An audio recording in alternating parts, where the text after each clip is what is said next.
my name is Julianna Hoopengardner, and my topic is AI in the film industry. I chose this topic because I believe that movies are important. They shape our culture and define it. They are an exemplary pinnacle of human achievement, combining historical elements of storytelling, like writing and theater, with modern technological advancements like cameras and editing software. They make us feel connected and seen.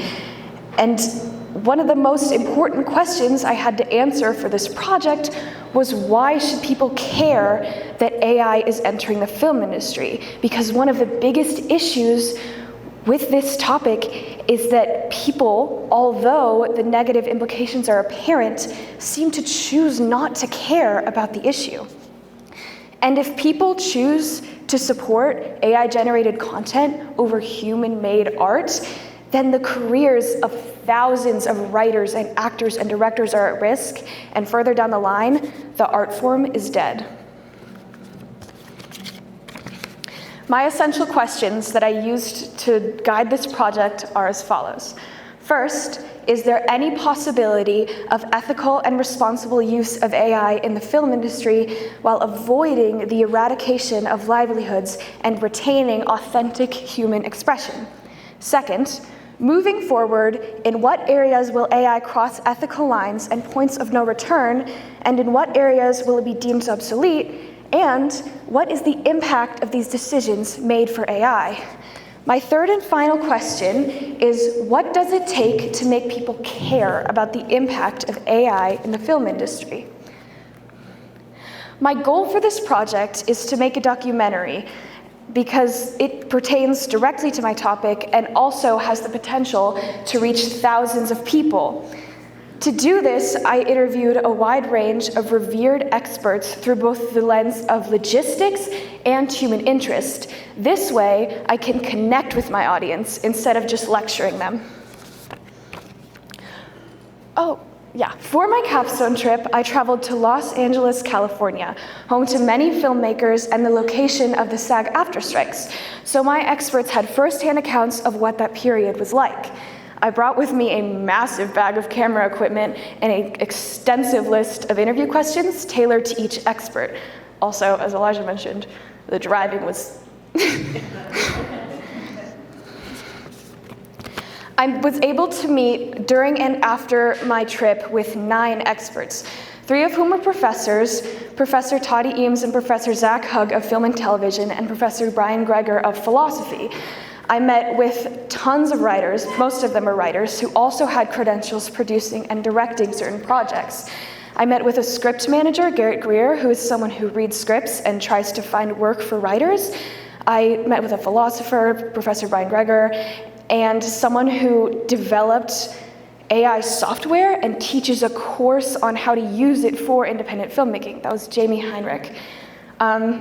My main writers, Wade Solomon, Megan Lynn, and Aaron Rodman, and also someone who is kind of a big deal in the industry and preferred to remain anonymous, gave me some of my best insights on what they're going through in this period.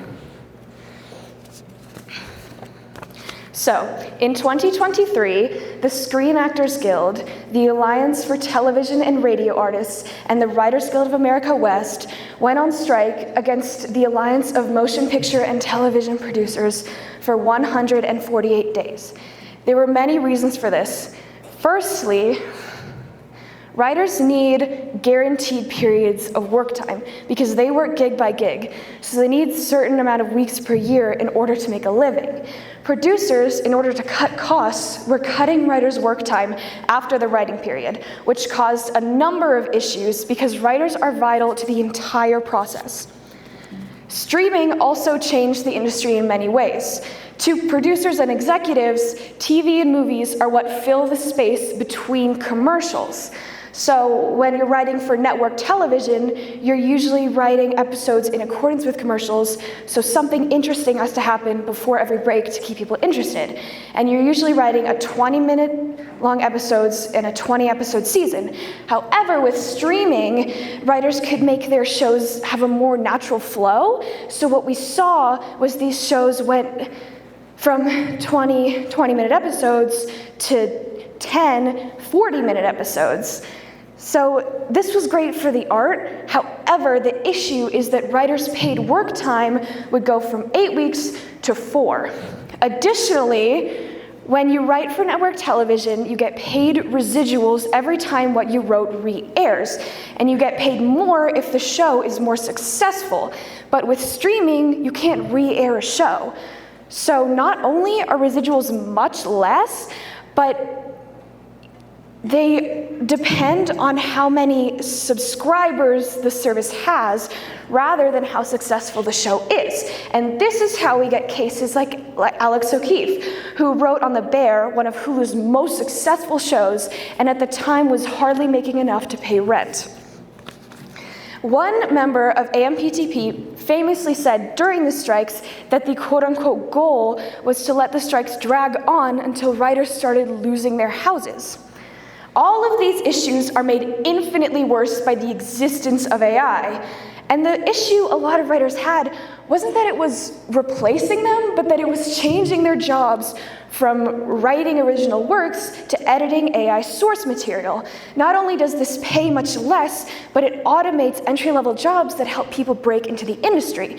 A lot of industries, most notably journalism, are integrating AI in this exact way. They cut down writing teams, and those who are left to edit what AI has written, fixing the same errors over and over again and trying to make it sound more human. And this derivative content loses audience trust. AI's job is to rework the material that it is fed. So the technical definition is a predictable series of texts, and Hollywood currently is in an era of reboots, spin-offs, and sequels because executives are more likely to take risks on something with a guaranteed audience.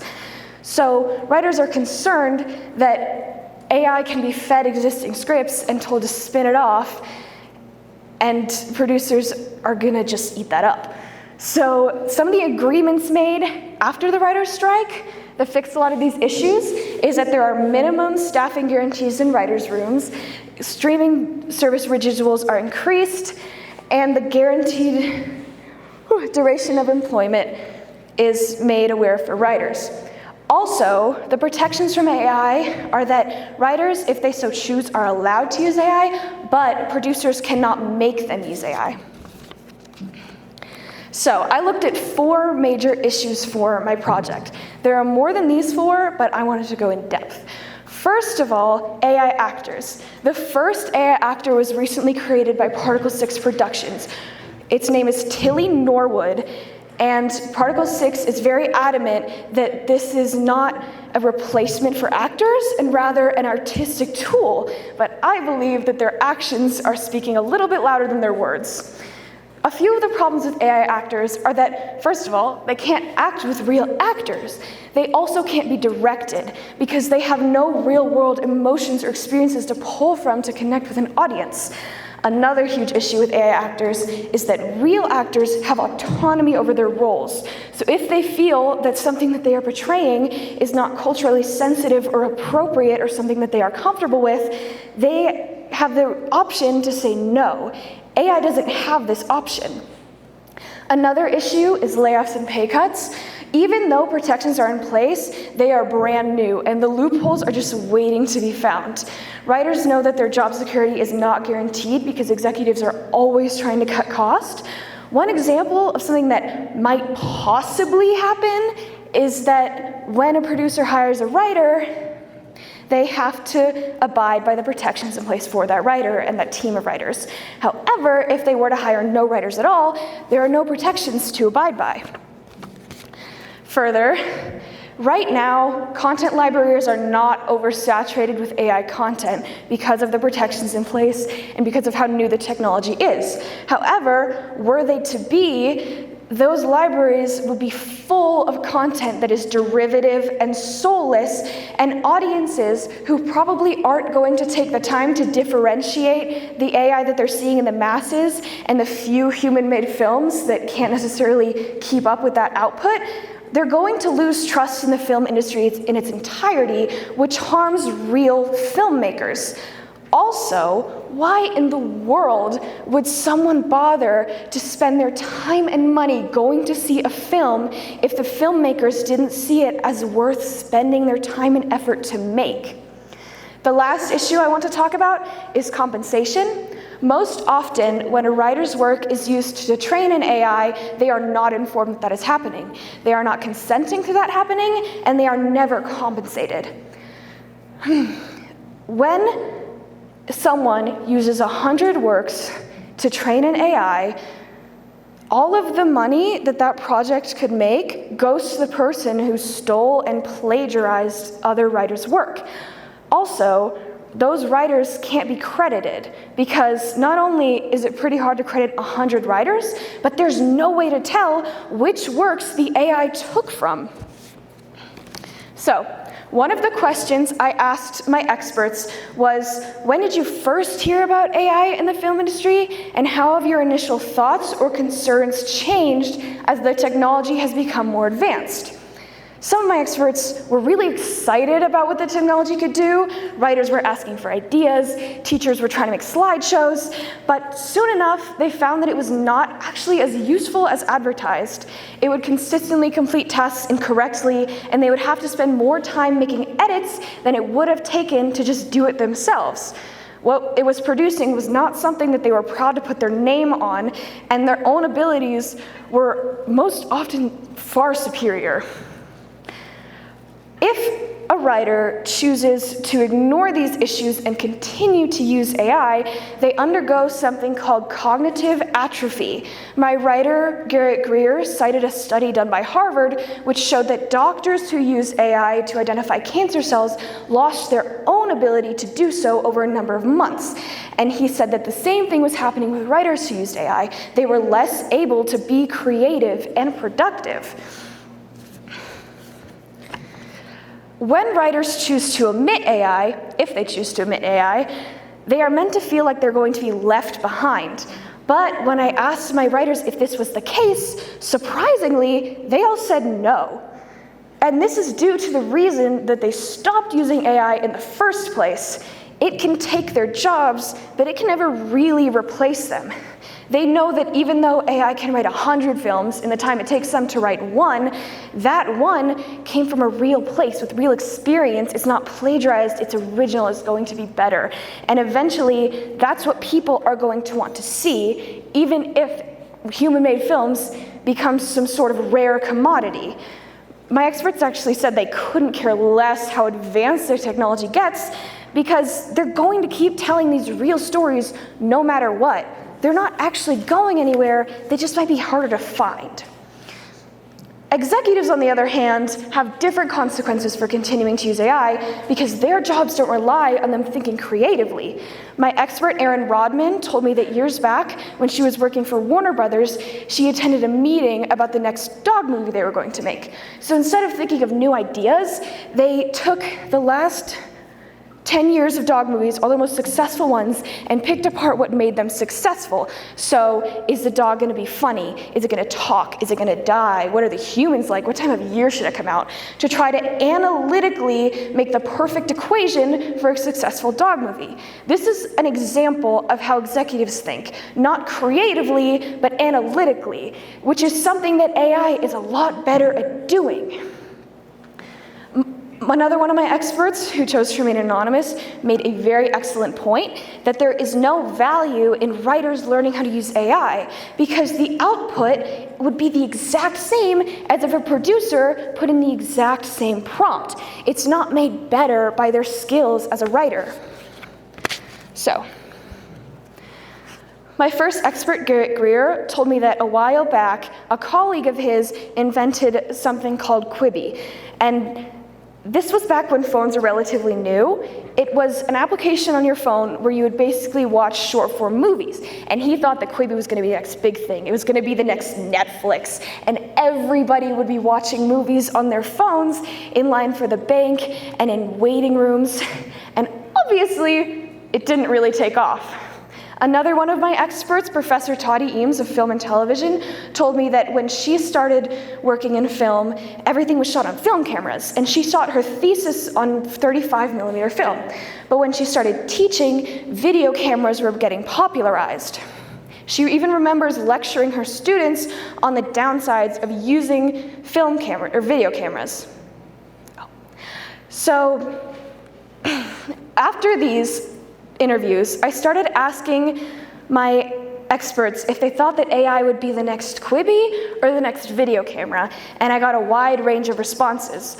Optimists thought that this would just be another failed experiment by AI. It would be a fad that proved himself ineffective and be antiquated. Pessimists knew that regardless of how big AI got or how much it failed, it's not going anywhere.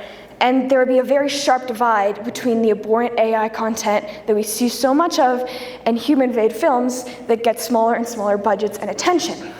No matter what the future holds, right now, writers are still struggling to find work, and their jobs are still under threat. My essential answer is this. Consumers are left with two options. Option one, ignore the impact of AI. Consume soulless, plagiarized content that directly or indirectly allows executives to cut the pay of and replace writers. Ignore the environmental implications and rationalize for years about this decision, complaining about how many sequels and reboots are being made while ignoring the original works that lose more and more money each year, lose the creativity and connection inspired by films, and watch the ice caps melt while we wonder when someone will do something about it. Option B is to resist the draw of AI, as tempting as it may be. Support films made by real people that tell quality stories and express emotions and experiences you thought you were alone in having and you can't express in words. Choose content with intention. Choose to care. Not to say that any of this is particularly easy. A lot of my experts had a very clear vision in which the industry was corrupt and they were left to do the work that they loved and just hope that they could find an audience and make a living. This is the content that we can choose to support, and I wholeheartedly believe that we should. Lastly, you can watch my documentary on this project streaming June of 2026.